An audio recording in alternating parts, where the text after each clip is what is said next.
Hmm.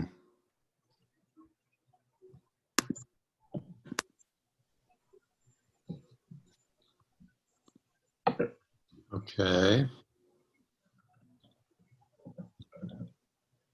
No, people can see what we have here, but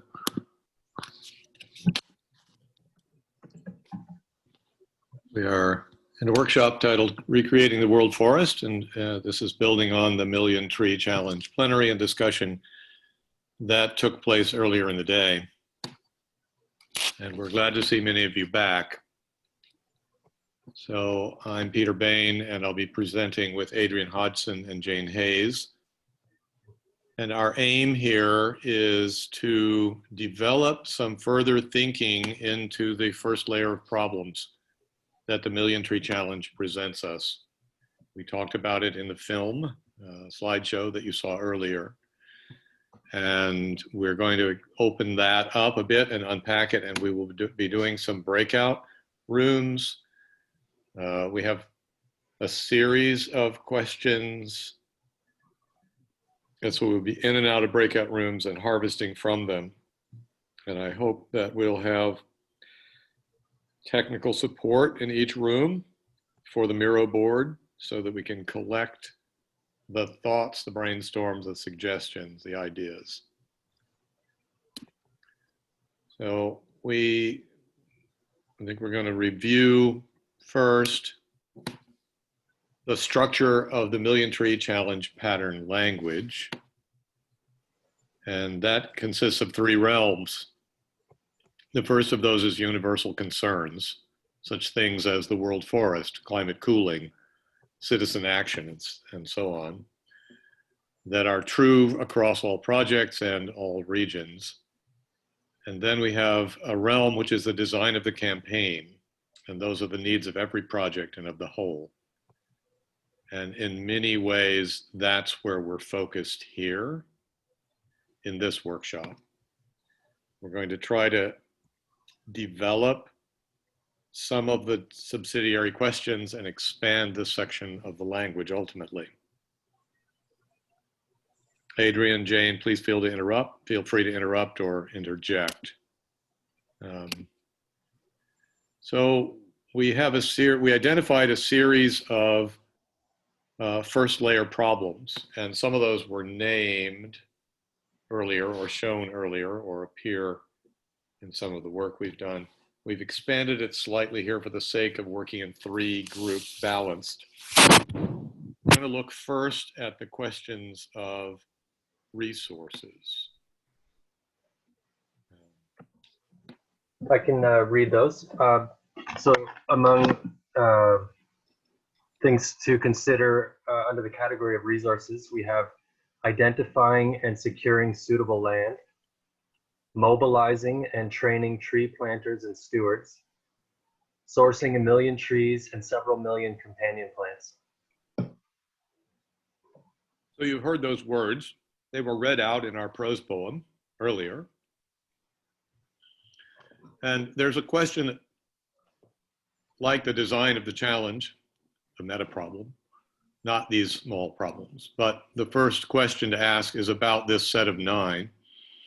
And this is something for you all to think about and respond to. You could put answers in the chat. Is this set complete? And if it's not, what's missing? We don't have to have those answers now. The exercise can unfold from here, but it hangs over it. We may stumble across some missing pieces during the next 3 hours. Peter, shall I read out? We just read resources. Shall we read out the other 2 as well? I think it would be good. Have them spoken. I'll do social. So sustaining care of the plantings until they're ecologically stable, protecting the plantings from development and careless human destruction, creating and regenerating the stewardship groups. And there's an economic component. And those questions are investing communities in the use of the new woodlands into the future, developing livelihoods from the tree nurseries, planting, and stewardship, and anticipating 7 generations of harvest. we became aware, as we spoke about this with each other recently, that there is another realm which we will not be investigating here this afternoon. And that is the design of the challenge, the question of money, and a social program to implement this among people. And these questions have partly arisen from discussions in the summit itself and partly from simple practicalities. They will get attention, but this is not where we want to go now, because those are big and gnarly problems to wrestle with, not suitable for a 3-hour workshop, in our opinion. So we're going to take these 3 realms in sequence through different breakouts. Go ahead, Adrian. I was just going to say, if anything in the reading of these did stick out to you as things that need to be looked at, we'd love to hear them from you in the chat or in the Miro board later. But we'll just focus on these ones on the page here. Mm-hmm.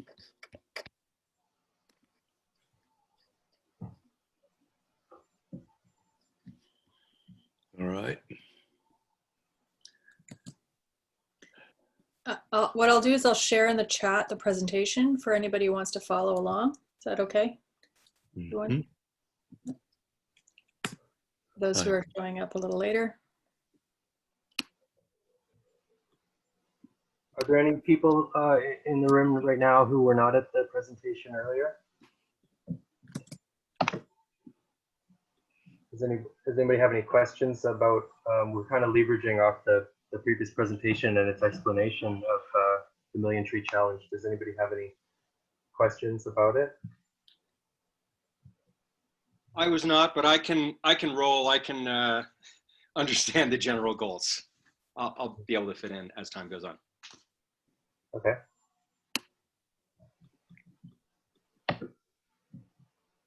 I guess a scoping question for me, which is there was reference in the earlier presentation to the Million Trees being made up of a certain number of projects, a certain number of trees per project.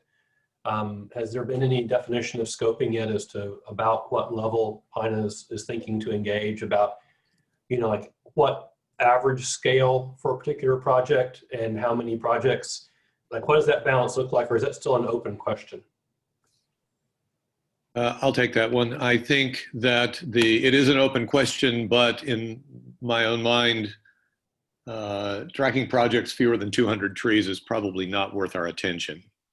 Mm-hmm. It's not that they shouldn't be planted, but that they don't, the overhead is too much. So that might be a lower end, which, if that's what we got lots of, we would have 5,000 tree projects. Likely we'll have quite a bit fewer, because many of them will be more than 200 trees. Where does the average sit? Who can know? Who can say exactly? 1,000 trees, under 1,000 trees, 2,000 trees, 5,000 trees. I don't know enough yet to answer. I wanted to add also that a big part of this is the idea that it's a call to thoughtful action, and that it's not just about getting a tree in the ground, but it's about tree gilding and support and connection to ecosystems. So, if you have a project that has less than 200 trees, but it's well designed and has all kinds of other elements to it, I mean, certainly that's worth tracking. Yeah, and as someone who's planted trees, we're planting trees on the scale of 500 trees here on our property in Michigan. And we're now trying to flesh out those little helpers, as Adrian calls them. And that's a big deal. That's a very big deal. And so are the 500 trees. Keeping them alive for 6 years now has been a major effort. So we, of course, are a small group. There being only me and Keith and a few helpers, and soon there'll be more family. But it takes a lot. It's going to take community to get up above that threshold. Yeah, and Peter, the thing that occurs to me is that what you're saying is where I was thinking with the scoping on the other end, which is the practical high side of a project. Because if you're just talking about sticking trees in the ground without thinking about all the rest of it, there are groups that have gone to quite large numbers of trees. But when you start thinking about everything else that we've included in this, all of the helper species and establishing things and maintaining them to viability, then all of a sudden, you know, there probably is a reasonable upper side scope as to, unless you had ridiculously large resources, you're probably talking, you know, anything more than 1,000 to 2,000 trees is going to take a considerable amount of resources on a project to be able to handle the entire constellation of things that go around it. So, you know, when I was thinking about this, the 200 to 2,000 seems like about the mainstream scope of what you might be looking to do, because larger than 2,000, unless you had somebody with the resources, that might be a very difficult thing to pull off with all of the other criteria that have been placed on the management. And you know what we've created there in that thought exercise, Alan, is a village of trees. Yes. 1 tree per person in a village, something like that.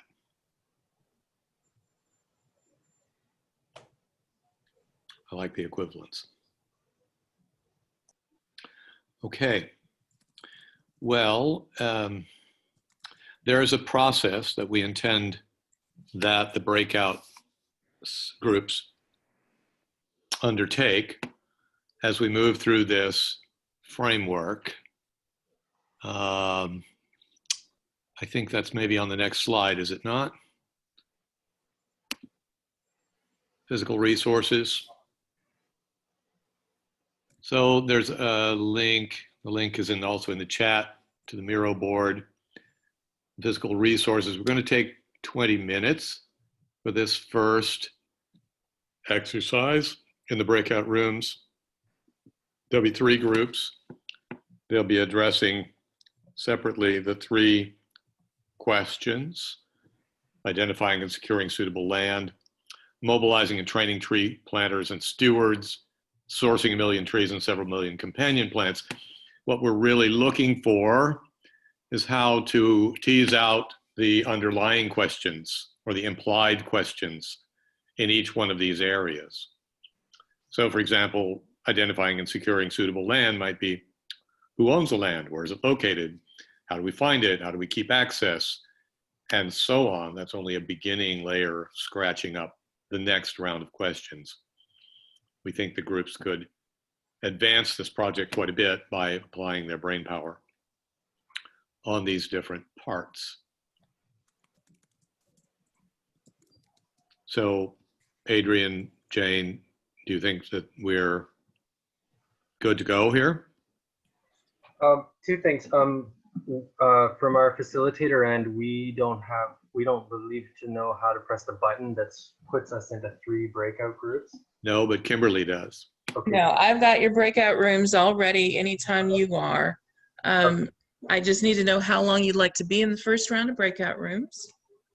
20 minutes for the first Okay. round. Yep. Okay. And if Peter, Jane, and myself can each go into a separate room, like Yes, I've got each of you in separate rooms right now. We'll be resources, not leaders. and good point. And also, does anybody have any questions about what we're doing? It's laid out on the page here. The first half of our time, 10 minutes, is to develop curious questions around the subject that you're working on, and then the second half of your time, another 10 minutes, to generate salutary patterns, patterns that lead towards solutions and resolve of the questions. Does anybody have any questions about that?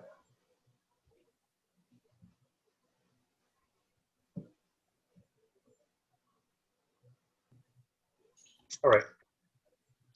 Well, then I think We're ready to go to breakout? yes. I am opening all rooms now.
Alan has a friend that works with satellite data. It's called Sylvia Terra. And Zach knows from the satellite data the species mix of the trees in an individual forest, and with 2-meter resolution. So some pretty cool stuff that we could do with that, with targeting where is the land that we want to use for the million trees, and what is more difficult land. You know, do we want to be next to existing forests or in a bioregion that's easier to grow the types of trees we want, or avoiding, you know, areas that have low water, stuff like that. Check, that's us. That's great. Well done. It was useful. I was going to screen share, but I didn't want to mess it up. But if people have an opportunity to screen share or see that, that's pretty great. Mm. I was afraid if I did that, I was going to mess it up for people. Yeah, it's on the Miro board, which you can open up if you have the Miro app. What I'll do is I'll take a screenshot and people can see the picture of at least just that one piece. Yeah. There we go. I just want to acknowledge and thank Keala and whoever else has been on the technical support for this Miro thing. We asked at the last minute for some changes to the board, and they happened probably while we were working, but they were really needed to make space for the other 2 breakout sessions in this workshop. And it was a bit disorienting for a minute when it happened, but we needed that extra space, so thank you for that. Thank you, Adrian. So do we want to go on to breakout room 2? I think so. All right, that was our group, I believe. Does anybody want to read those out? Otherwise, I'm happy to do it.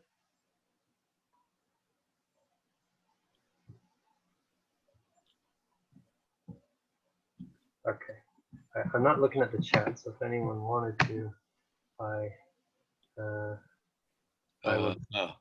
just go ahead and do it. Yeah. Okay, so some of the questions that we generated so our subject matter was physical resources, mobilizing and training tree planters and stewards. And so some of the questions that we had were, what is our literacy around this? Who are the local tree experts? What are the levels of expertise and knowledge? Are local experts connected to the tree planters? What does a pattern language, what does a pattern language of scale I have written here? Sorry if I didn't read that right. What about using AmeriCorps or working with AmeriCorps? What about different kinds of trees? Some nuance in the language, you know, tree planting is not just tree planting, it's planting either food trees or farm scale trees or intercropping or reforestation. What about monocultural tree planting? What are the groups already engaged? What else do I have here? What about local arborists and where are they? How can realtors help? Can we go to a real estate convention and speak to this or partner with realtors? What about riparian areas? Who is already being paid to do this work? Who are our partners? How can we be directly available and have the energy to do this? How can we increase our literacy? I said that already. What energy is leaking in regard to mobilizing and training tree planters and stewards? What can we bring? Can we bring in value added? Can we bring in value added and direct it? What do we as permaculturists have to offer? Which public parks are utilizing employees to plant trees? Who are the local experts and are they connected to tree planters? There's questions about ag school extension workers, land acquisition in different areas. What about the USDA agroforestry division? A few more questions we had, and then I'll read some of the patterns we came up with. What do we have? Mention of what about city sustainability corridors?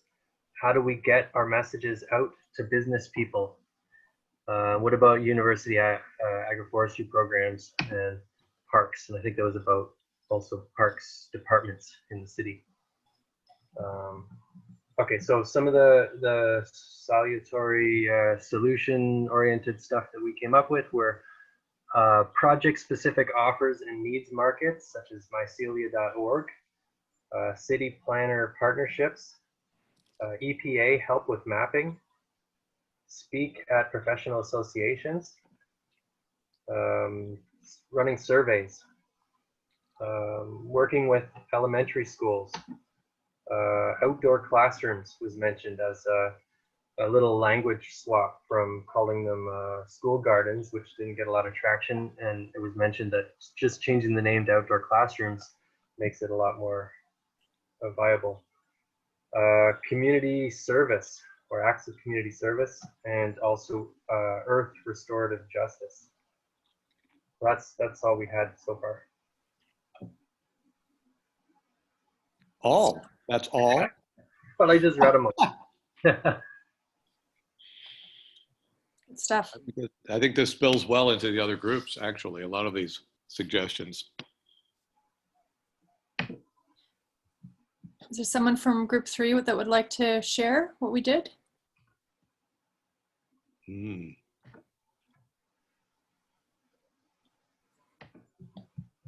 Quiet time of night for me, 6:30. Happy to report back there, but I don't want to, I feel like I've spoken a lot. Anybody here want to go? All right. I share my screen, if I can do that. Okay. Go.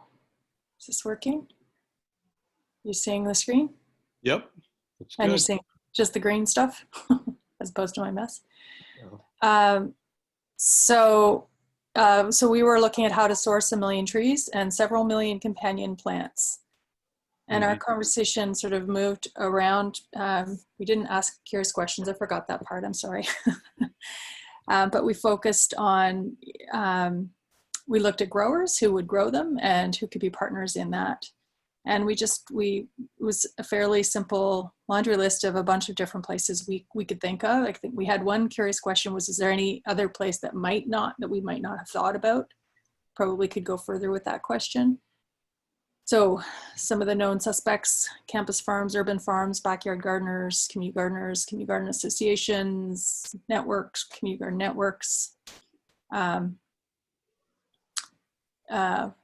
university forestry environmental studies programs, permaculture educators, nurseries and farms, parks departments, schools, various kinds of schools, breaking them out in terms of greenhouses and horticultural colleges, fruit tree farmers and organizations, nurseries, local garden clubs, and then we started to get some specific ones, conservation authorities.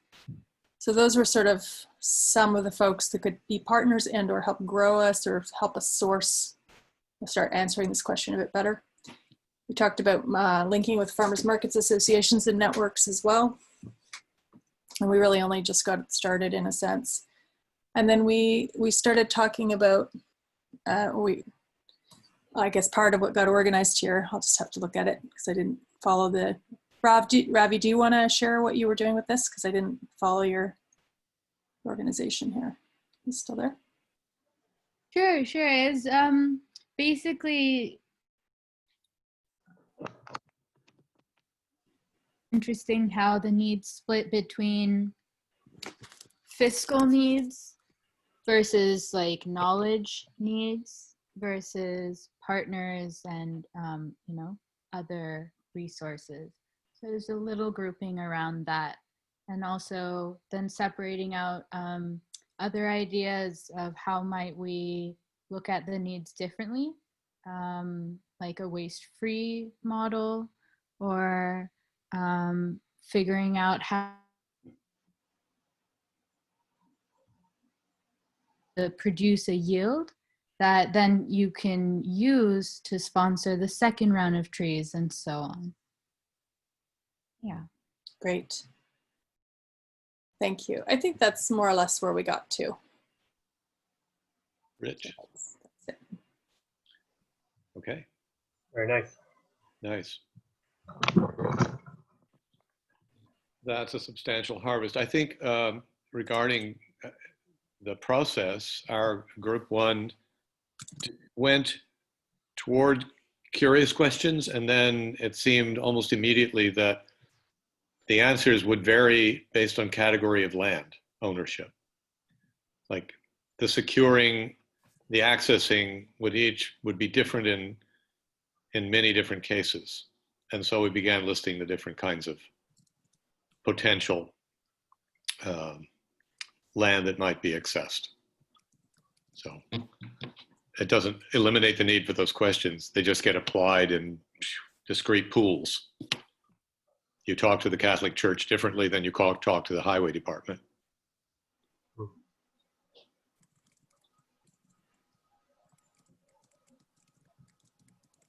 Yeah, so it's probably worth reminding. Sorry, I missed the beat of the pattern there because I've joined in late on this. But curious questions first, I suppose, and then we go into a bit more of the answers of the ideas that are surfacing. We'll continue with that pattern for the next round. Salutary patterns. Yeah, I think so. Can you tell me what a salutary pattern is? Well, I think salutary here is meaning to encourage the positive expression, the solution orientation of the pattern. And it should tell you what to do directly. It should be a directive for action. Okay. Or express a clear condition that can be manifested.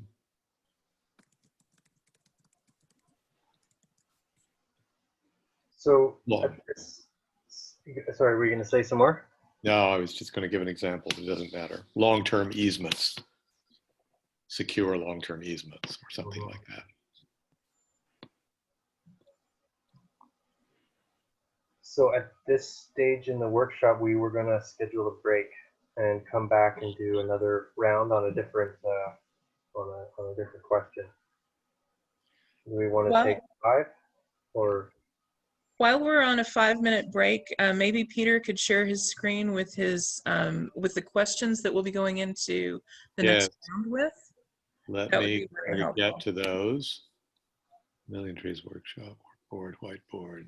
And we'll see everybody back here, let's say 7 minutes. Okay, That'll be 34 after the hour. there's my screen. Showing the second area. We'll be looking at social questions. Thank you. Yeah, we'll leave it there. See you in, what did you say, 7 minutes? Thank you.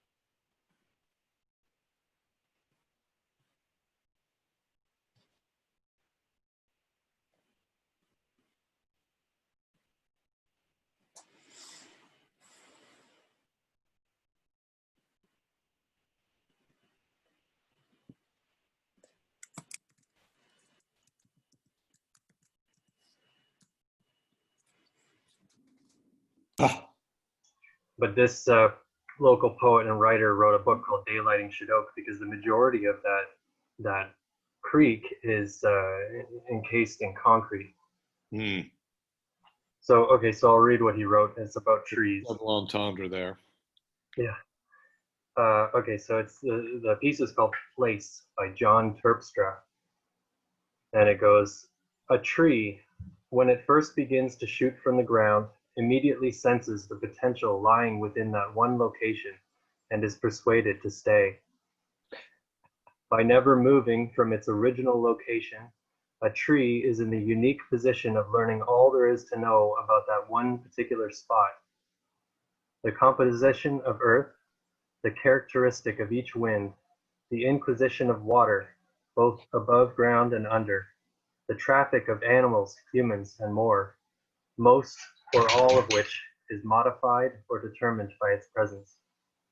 Every tree, therefore, is a specialist, the one expert in its own self-defined field, and cannot be made redundant. And I think that speaks so well to this project and the pattern language and everything. Magnificent. The Inquisition of Water. I will carry that one for a while. Well, we have a second area breakout prepared, and this one deals with social questions. We'll have the same 20 minutes. We'll be in 3 groups again, and the 3 questions or areas to unpack into smaller questions and salutary patterns are sustaining care of the plantings until they are ecologically stable, protecting the plantings from development and careless human destruction, and one that we have added here to what we read earlier in the day, creating and regenerating the stewardship groups, who presumably are doing the sustaining and protecting.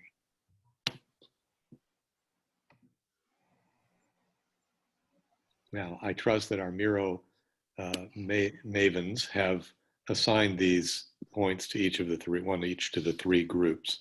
And They as we should be all prepared for you. parachute into those groups, we'll land with our assignments. Okay, opening all rooms now.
Yes. Spelled Sorry, yeah, sustaining I care. unmute myself there.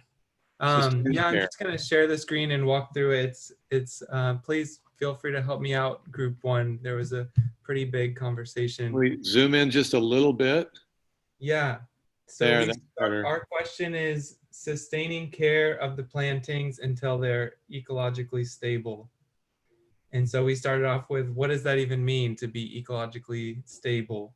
And, you know, it just stays green. That's a great answer. We want the trees to keep growing. We want them alive. So there's, you know, we want healthy trees. And then we also started getting into, we want the whole ecosystem to be healthy.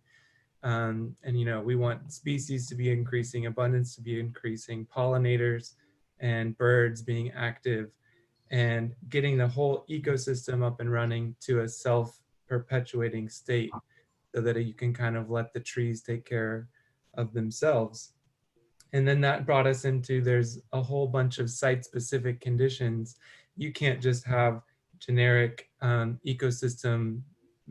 You can't just say off the bat that an ecosystem can be self-perpetuating. You need to have a site-specific design. There's got to be water, infrastructure, earthworks, everything that a tree needs care for needs to be carefully designed for that specific reason. And so we need a permaculture design of that space, and being able to adapt that design as the situation changes. If there's too much water, too little water is important. And then the big thing that we started getting into was the people being involved with the situation. And I really liked this quote from our group: it's not a million trees, it's a million tree ecosystems. I think that's just the best way to think about it. You have to have the right mindset. And we started talking about, there's an existing central group that is going to take on this million tree challenge.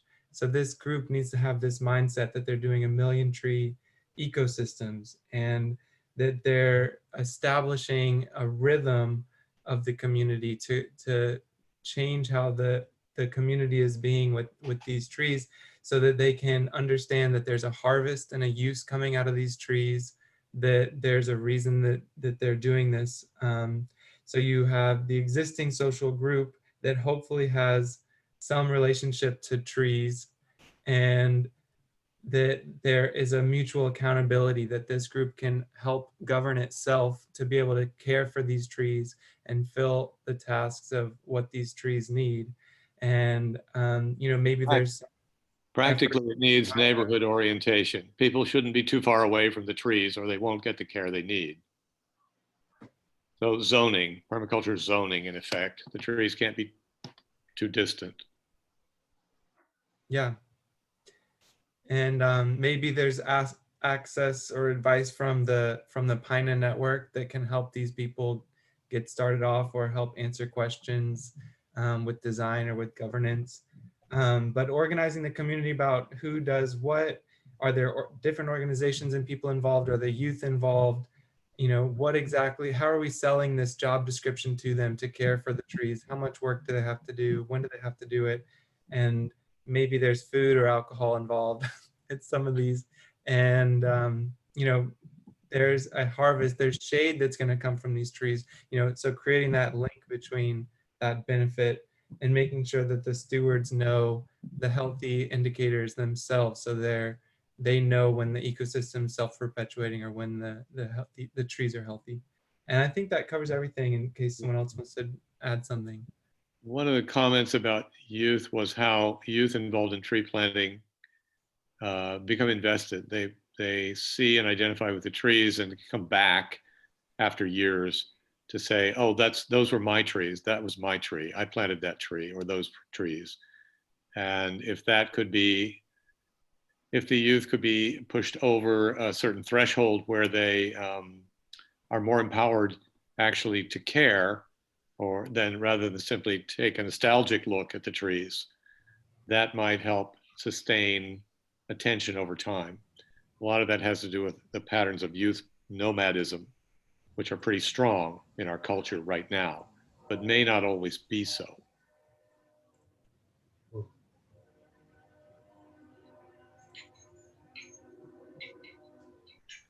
Thanks, Joe. right, we ready for round two? The second breakout group. All right, so I'll be speaking to that. We're talking social structures around stewardship. So how do we create a culture of stewardship among young people and just people in general? It was suggested that we do curriculum with objectives for the people who are engaged in education. Who will we engage and why? How do we create relationships with trees? And it was suggested that we take young people in the first 7 years of their life and pair them up with a tree and have them, you know, take real bonding ownership of that tree. Those are the formative years of a child and or a tree. How do we create a sense of ownership, bond children to the place by, you know, growing them up with their trees? Urban versus rural models and how do those differ in care for the trees? How can we communicate the yields to people in a way that they will understand the yields in order to take better care of things? How do we do zone planning in areas such as riparian and or food forest? How do we instill the sense of legacy, speak to people about legacy and how to instill that culture of wanting to care for things in succession? When can trees be allowed to grow on their own? I know that's that was mentioned in the last group.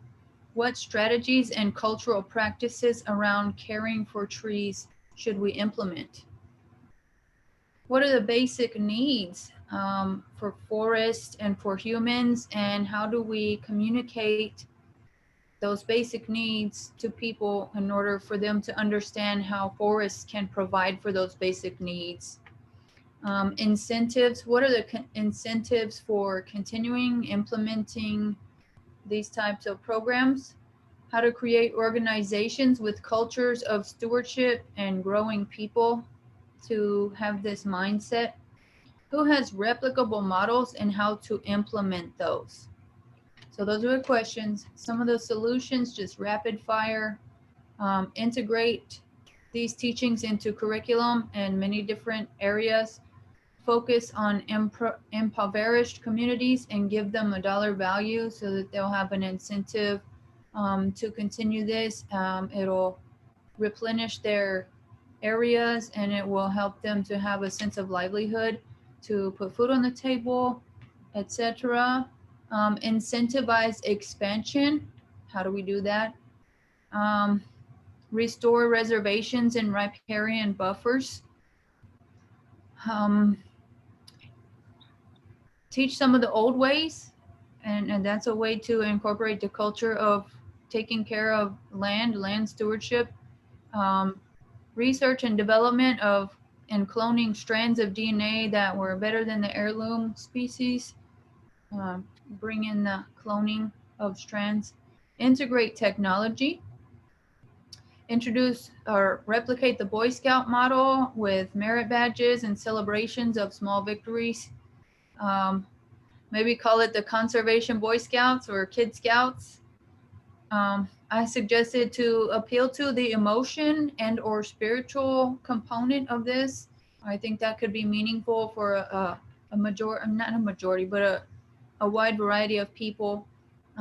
Like we said, mimic existing groups, such as the Stream Keepers Youth Group, the Art of Mentoring Network, who rebuilds culture, young agrarian groups, Permaculture Action Network, and infiltrate organizations such as the FFA and the 4-H. I'm working on that. All right, that's what we got. And I just want to add, we tried our creative hand at naming a couple of the patterns toward the end there. So one of the patterns we thought of was a culture of stewardship. Another was nodes that merge. That could be a huge one, but it applies at many different scales. And another was succession of generations. And I just wanted to share a quick story. When I was about 5 or 6 years old, I found a maple key. I think my brother taught me that if we opened up the end of it, you could stick it on your nose yeah, I don't know if anyone knows what I'm talking about, but the half of a little maple key seed, you open the end up and it's sticky and you stick it on your nose. Anyways, I got it in my head I was going to plant one of these, but I didn't know if I was allowed. So I took a few seeds and I put them behind the shed in the back of the backyard. And I check on them all the time. Oh, did my seed go? Did my seed go? And I thought, oh, my mom's not going to be happy, or I don't know, maybe I didn't think I was allowed to do it or something. So I kept it a secret. And then sure enough, the tree grew and grew, and it turned out to go about 4 or 5 feet tall. And when my mom found it, and somehow she found out that I was the one who planted it, and she wasn't mad at me at all. But anyways, it just speaks to that story of giving a seed to a young kid, and just that they really are invested in seeing how it turns out. And, you know, for them to come back years and years and years later and go, I planted that, and also I think that's very powerful.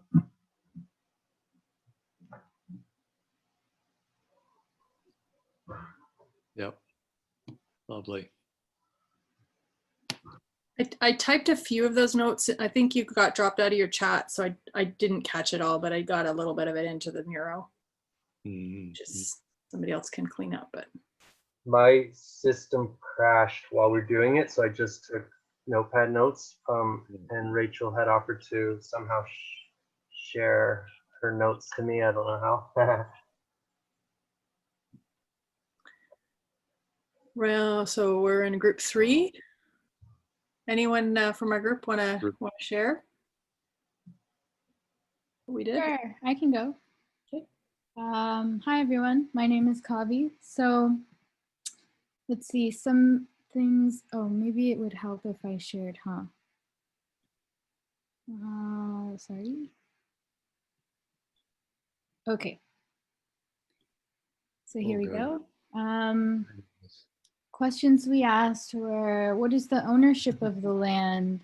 How do we work with developers? How do we integrate this system into the local community? Avi, sorry, can you tell us the main question, which was protecting the plantings from development and careless human destruction? Yeah. Sorry. So then, Grounding, yes. Okay. so then these were some of our curious questions.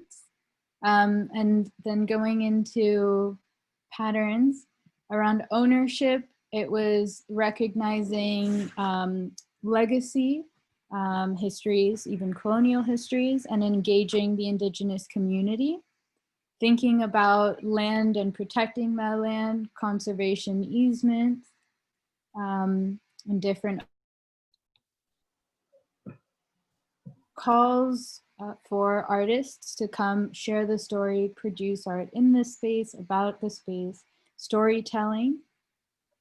Then with developers, educating developers on the value that this can contribute, working it into their plans, identifying which developers might be the most likely to help, and having a plan all the way from procurement through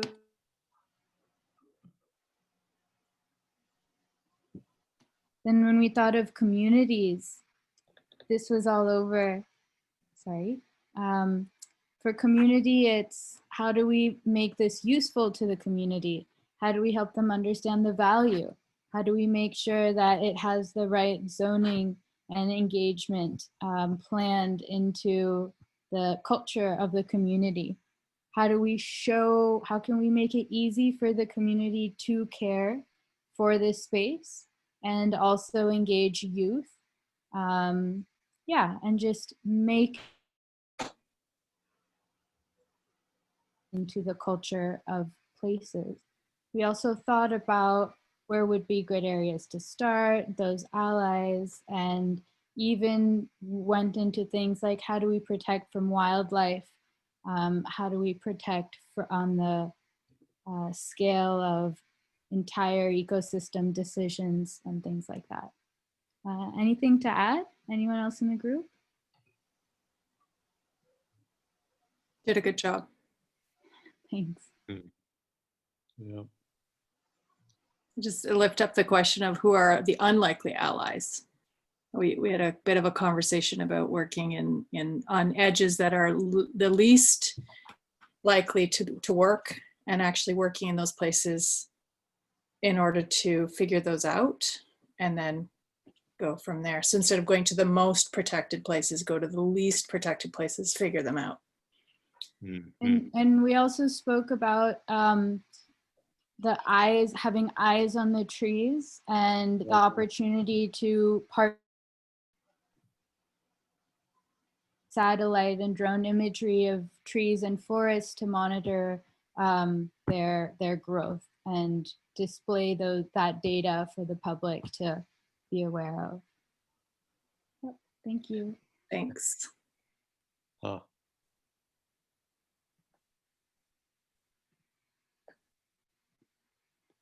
I'm curious, Jim, about the carbon quantitative easing that you put in the chat.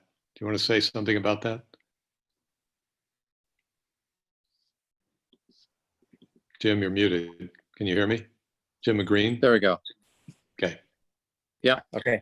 Yeah, I've been working on a project with a group of international volunteers on promoting a climate policy that starts at central banks. And, you know, as we know, the quantitative easing is the theory central bank using now to support the pandemic and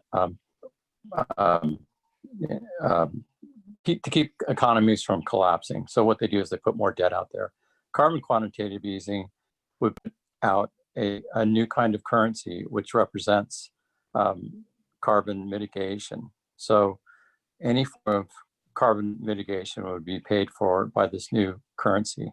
I could put in some links to the main proponent is a guy in Australia named Delton Chen. But it would support the UN Sustainable Development Goals, and that's where most of the work has been done to do this on a global level. And it's based on physics, based on how things really are. It's a thermodynamic principle. If we don't manage the carbon in the atmosphere and oceans, we're not going to make it. So it's really, think of it as a direct support of sustainability from an economic point of view. Yeah, that's a great link. And if you have any of those references to post, that would be welcome. And thank you for taking a moment to explain. I'll do that. Yeah, I'll do that right now. So we are, we get through, we did all three groups and quite well. A lot of good thinking is happening and being documented. That's good there. I wanted to add one thing when you're done speaking, Peter. Go ahead. Michael Alcazar mentioned in the last piece that we need to balance, I don't think it got mentioned when we were on about that, that we need to balance this notion of doing design and applying thoughts to our actions, but also balance that piece with the innate ability of children to design and know what to do, and they don't get hung up on whether or not they've done a map and a fancy design first. So that's good to note. I just wanted to bring that up.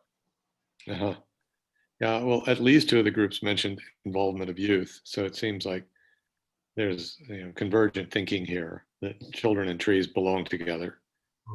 Especially if we're thinking long term, that's what has to happen. And all these groups should be age diverse. I think I might have shared this with you, Peter and Adrian, but there's something like 800 different businesses, I forget what city it is, we're all organizing around, is it good for the children? That was their one organizing principle for whether, if businesses did a particular thing. And just think about the power of that question. Is it good for the children? You know, it's a very, very powerful organizing question. Maybe it's one we ought to adopt because it really is good for the children that they have a future at all. And that's what this is much about. Right. I'll drop the references. Thank you. So we have a third arena to work in, and that will be the economic third area breakout. If we're satisfied with the results of our work, we can move on here and break into 3 more groups, or 3 groups again, and take up 3 questions.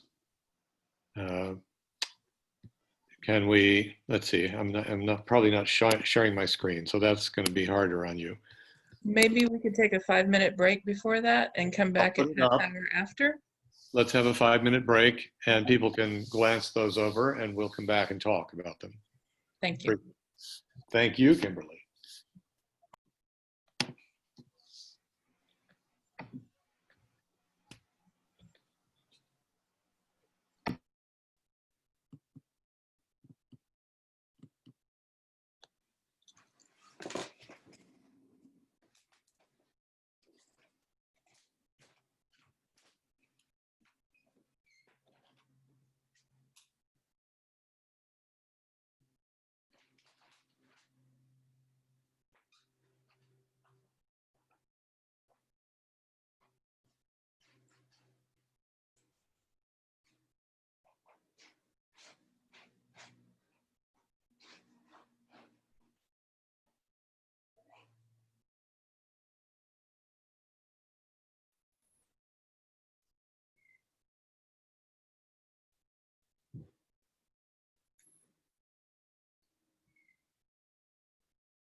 Used to be plumbing. Get the pipeline, run it in the pipeline to where you need the water. But now it's like, no, hold the water wherever it comes and let it go downhill slowly and keep everything wet. If that story changes, then we can change the hydrology.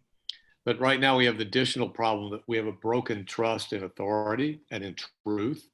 and we have to overcome that. So what is it going to take? And one of the lines was, it'll come to the point where the only people you can trust are the ones in the face of the flood who are standing next to you filling sandbags with a shovel, and you can see it. In some places, people are on the line like that. Excuse me for jumping in, Joe, but I had to grab hold of that narrative a little bit. No, I really appreciate it. And yeah, this broken trust and authority, this broken trust and truth, it's been going on for a long while, but there's, you know, these stories that we tell ourselves that we're in the future of all of this high technology stuff, but at the same time, we're dealing with this ecological crisis. So it makes sense that people don't trust, you know, authority. They don't trust the science that's supposed to have these answers. That's actually brought a lot of problems. And you know, we did talk a bit about money being important also for this long-term buy-in. We need to start telling new stories, and the money will follow those new stories. When we change how we interpret the world around us, the money will flow into that. And consistent economic support is part of this, but we need to make sure that we're not just helping with the symptoms of the problem, but they're actually doing the new paradigm shift. And that money is flowing into the new paradigm. So there's an opportunity linking these two unlinked notes here. One is deep cognitive dissonance here, southeast of Stories, between high-tech everything and global ecological crisis. Like, things are failing. Stuff that was supposed to be under control isn't under control. And people are like looking around not knowing what. And it's the moment to induce paradigm shift, which makes it possible then to introduce the new and more accurate story. Why is it we don't have the rain? Why is it we have fires? Why is the climate heating? Why is it drying? We need more water. We're running it away. We need to keep it in the landscape. And that takes a big shift. It's a whole society-wide effort to invest in the new Green Deal, a Green New Deal, a new green infrastructure, in which trees make sense. Right now, trees make no sense in a place that burns all the time. They just burn up. You know, people start to say that. But you say, no, trees anchor the water cycle. We just have to get the water back by catching it and holding all the runoff. Because what's going along with fire, and this was pointed out, Jim is in California and saying, yeah, we have fire and then we have these huge floods. It's like, well, there is water, but it's not being held or used. And so you've got to grab hold of it at a bigger level. I think that's what the whole discussion is dismaying. Yeah, that was great. Thanks, Peter.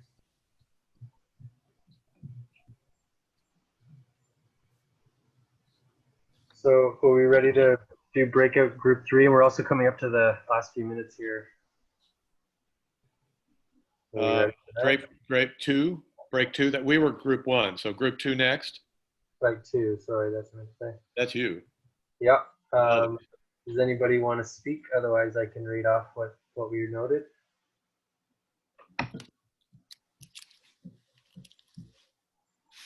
Okay. Go for it. Yeah, I'm going to go for it.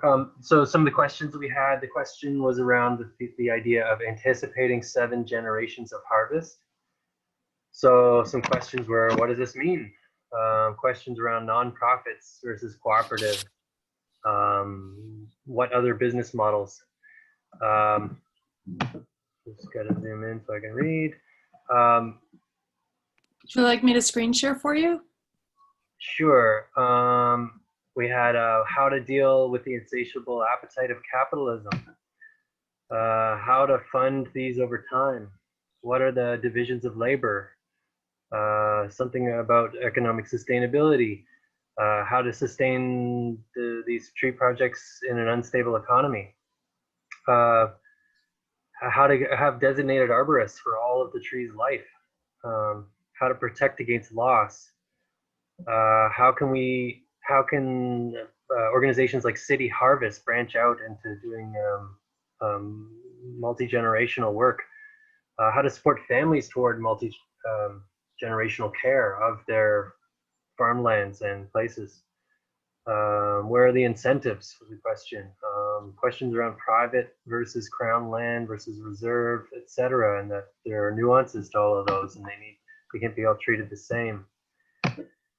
So moving into the solutionary space, we were looking at consultations about locations and context, ways to get community buy-in. Working with children, again, came up as a nodal place to go. It seems to make sense in terms of talking about generations into the future. Mentorships in nonprofits, legal structures to include agroforestry, etc. There was ideas around long-term CSAs, multi-generational CSAs. We didn't really know what that meant, but it's a curious idea. Ways to get community buy-in, community orchards with long-term care, ecosystem restoration for long-term viability, as well as, you know, a restored ecosystem is baseline good habitat for long-term sustainable projects. Educating the locals, working with children, I think I mentioned that, tax breaks and incentives that are long-term, integrated systems, mention of getting rid of capitalism versus trying to fix it, that maybe we're putting our energy, we put our energy into reforming parts of capitalism, it may come back to eat us anyways. So carbon economic models, beware of gentrification patterns. That was around the idea of some of these tree programs may become cool or something, and they get exploited such that it pushes people out to the margins, and that the care systems in place can't be sustained. And then a few of the named patterns that we came up with, we didn't spend a lot of time on this.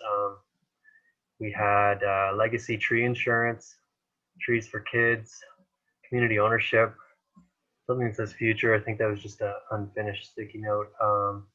And tree sanctuary was the name pattern idea. That's all we had. That's a lot. Yep.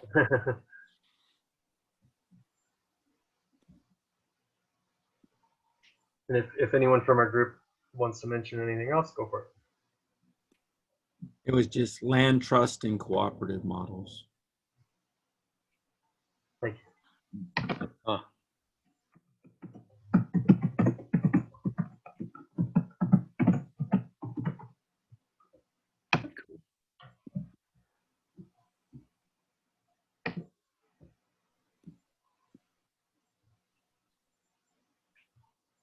Thanks right. for sharing, Jane, the screen.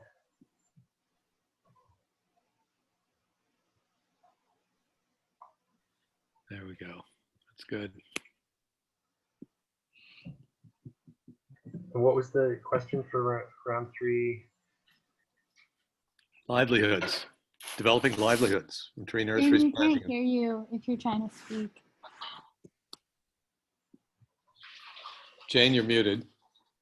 Don't know if you were planning to speak or someone else. Sorry about that. I didn't. Yeah, developing livelihoods from tree nurseries, planting and stewardship. Sorry, I was just asking if anyone from our group wanted to share this.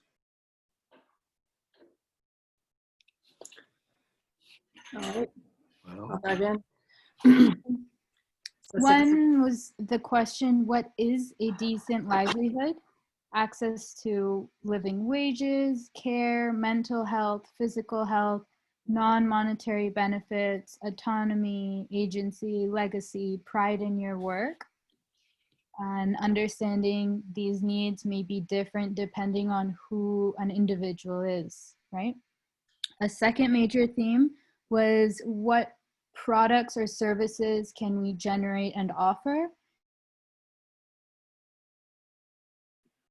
Saplings, biomass, companion plants, compost tea, right? And then on the services side, consulting, harvesting the yields, maintaining the trees, market linkages for the yields, sale of garden stock, things like that.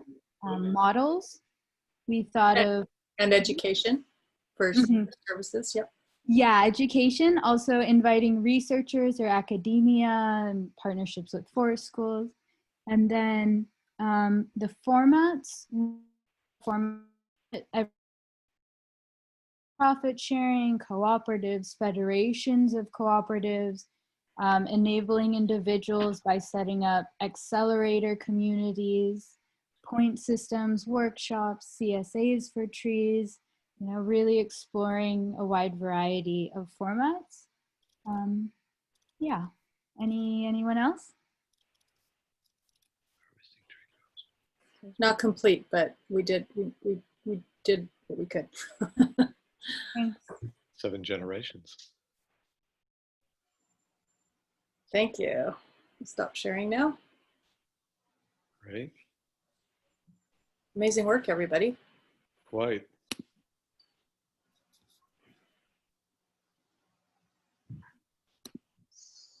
Yeah.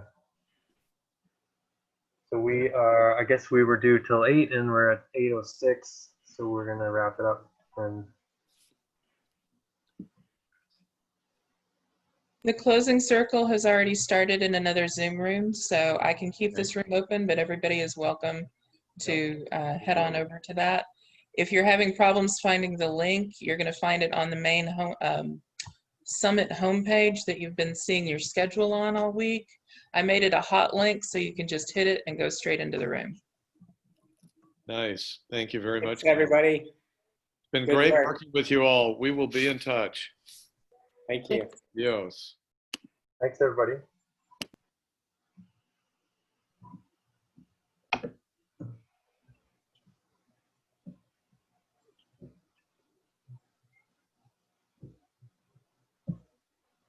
Nice recovery, Adrian, on that round 2.